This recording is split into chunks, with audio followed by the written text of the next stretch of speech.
महिला ने कभी कल्पना भी नहीं की थी कि जब वह प्रसूति वार्ड में ड्यूटी पर होगी तो अपनी ही आंखों से अपने पति को उसकी पहली प्रेमिका के साथ प्रसव पूर्व जांच के लिए आते हुए देखेगी। लेकिन उसने न तो कोई हंगामा किया और न ही अपने पति से बहस की। इसके बजाय उसने खुद को शांत रहने के लिए मजबूर किया और अपना काम पूरा किया। जांच के नतीजों से पता चला कि उनका बच्चा पहले ही पूरे 38 हफ्ते का हो चुका था।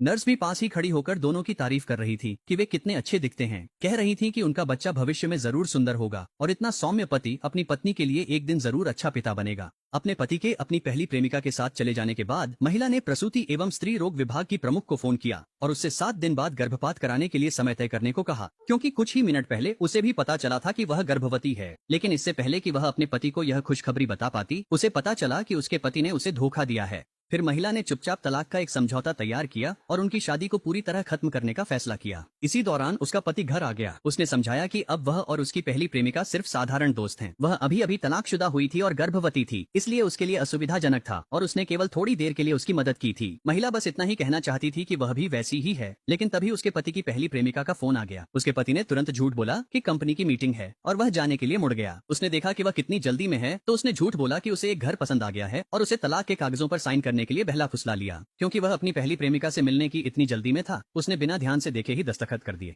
इसके तुरंत बाद महिला ने विभागाध्यक्ष को फोन किया और विदेश में होने वाले मेडिकल एक्सचेंज प्रोग्राम में शामिल होने के लिए सहमति दे दी। 2 हफ्तों में वह अपने पति की दुनिया को हमेशा के लिए छोड़ देगी। अगले दिन पहली प्रेमिका ने महिला को दोस्त के रूप में जोड़ लिया। उसकी सोशल फीड में पिछली रात के पति की तस्वीरें भरी थीं, जिसमें वह उसकी नई घर की सजावट में मदद कर रहा था। ठीक उसी समय पति अचानक आ गया और झूठ बोला कि कल काम बहुत ज्यादा था और वह उनकी शादी की सालगिरह पूरी तरह भूल गया था। उसने कहा कि वह काम के बाद उसकी भरपाई करेगा, लेकिन काम के बाद चाहे वह कितनी भी देर तक इंतजार करती रही, वह कभी नहीं आया। उसने फोन किया और कहा कि उसे आज रात देर तक काम करना है और वे किसी और दिन डिनर कर सकते हैं। लेकिन जब वह सुपरमार्केट पहुंची तो उसने अपने पति को उसकी पहली प्रेमिका के साथ वहां खरीदारी करते हुए देख लिया। उसी पल उसकी पहली प्रेमिका ने भी उसे देख लिया और जानबूझकर उसके सामने पति के साथ नखरे दिखाने लगी। अपने पति को उसकी पहली प्रेमिका के प्रति इतना कोमल और ध्यान देने वाला देखकर उस महिला का पेट मरोड़ने लगा और उसे मिचली सी महसूस होने लगी। उसी समय उसकी पहली प्रेमिका ने ऐसा दिखाया जैसे वे दोनों संयोग से टकरा गए हों और पूछा, ओह, आप भी सुपरमार्केट में खरीदारी कर रही हैं? यह सुनकर पति हैरान रह गया। उसकी पहली प्रेमिका तो आगे बढ़कर महिला को अस्पताल में प्रसव पूर्व जांच के दौरान उसकी देखभाल करने के लिए धन्यवाद भी कहने लगी।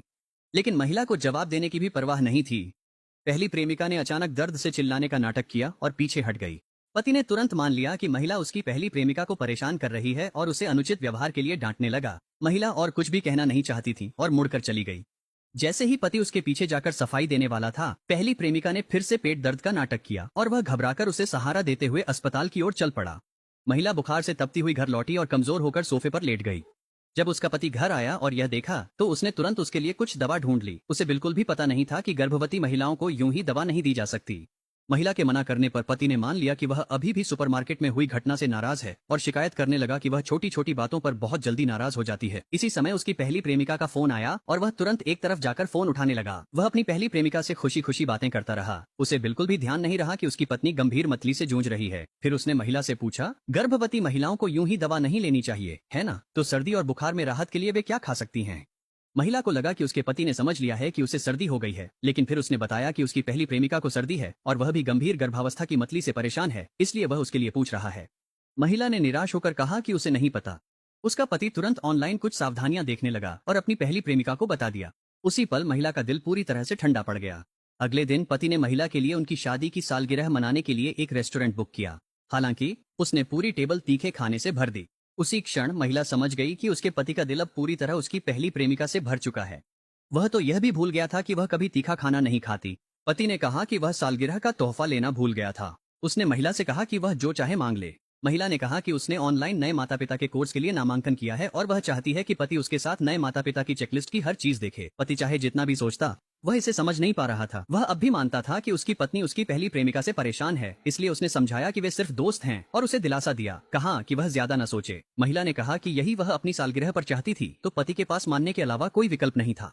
जल्द ही सर्जरी का दिन आ गया। बच्चे को अलविदा कहने के लिए महिला ने अपने पति से उसके साथ नए माता पिता की चेकलिस्ट की हर चीज पूरी करवाई। ऐसे गर्मजोशी भरे माहौल में पति ने अचानक कह दिया कि वह एक बच्चा चाहता है। महिला पूरी तरह से टूट गई। उसके पति की बच्चे की इच्छा ठीक उसी समय सामने आई जब उनका बच्चा खोने वाला था। इसी बीच पहली प्रेमिका का फोन आया और उसने कहा कि उसके पेट में दर्द है और उसने उससे अस्पताल चलने के लिए कहा। पति ने झूठ बोला कि कंपनी में कोई जरूरी काम है और जल्दी जल्दी निकलने की तैयारी करने लगा। महिला ने अपने पति से पूछा, अगर हमारी एक बेटी होती तो आप चाहते कि वह किस तरह के आदमी से शादी करे? पति ने जवाब दिया कि बेशक उसे ऐसे इंसान से शादी करनी चाहिए जो उसे पूरे दिल से प्यार करे और उसका ख्याल रखे। फिर महिला ने पूछा, अगर उस इंसान के दिल में पहले से ही कोई और हो तो? आदमी ने जवाब दिया, तो उससे तलाक ले लो। महिला ने पूछा, अगर पहले से ही एक बच्चा हो तो? आदमी ने ठंडे स्वर में कहा, तो उसे जन्म मत लेने दो। मैं कभी नहीं चाहूंगा कि वह एकल मां बने। योजना के अनुसार महिला सर्जरी के लिए अस्पताल पहुंची। डॉक्टर ने चिंता के साथ पूछा कि क्या वह एक बार फिर इस प्रक्रिया को करवाने के बारे में चर्चा करना चाहेंगी। लेकिन ऑपरेशन थिएटर के ठीक बाहर उसने एक बार फिर अपने पति को उसकी पहली प्रेमिका के साथ प्रसव पूर्व जांच के लिए जाते हुए देखा, जबकि उसने साफ साफ कहा था कि वह आज कंपनी की मीटिंग में है। उसने फिर डॉक्टर से कहा कि उसका पति तो पहले ही मर चुका है। ऑपरेशन थिएटर के बाहर पति की नजर गलती से महिला पर पड़ गई, लेकिन उसकी पहली प्रेमिका ने एक बार फिर पेट दर्द का नाटक किया और जोर देकर कहा कि वह उसके साथ डॉक्टर को दिखाने जाए, इस बात से पूरी तरह अनजान कि उसकी पत्नी बिना किसी झिझक के सर्जरी की सहमति पत्र पर पहले ही हस्ताक्षर कर चुकी थी। बहुत जल्द उसे ऑपरेशन थिएटर में धकेल दिया गया, लेकिन सर्जरी के दौरान उसे अचानक बहुत ज्यादा खून बहने लगा। नर्स दौड़ती हुई बाहर आई और चिल्लाई, क्या महिला के परिवार वाले यहाँ हैं? जब वहाँ से गुजर रहे पति ने यह सुना तो वह सुन्न रह गया, क्योंकि ऑपरेशन थिएटर के अंदर मौत से लड़ रही महिला उसकी ही पत्नी थी और उसका छोड़ा हुआ बच्चा भी उसी का खून था। जब तक वह समझता बहुत देर हो चुकी थी।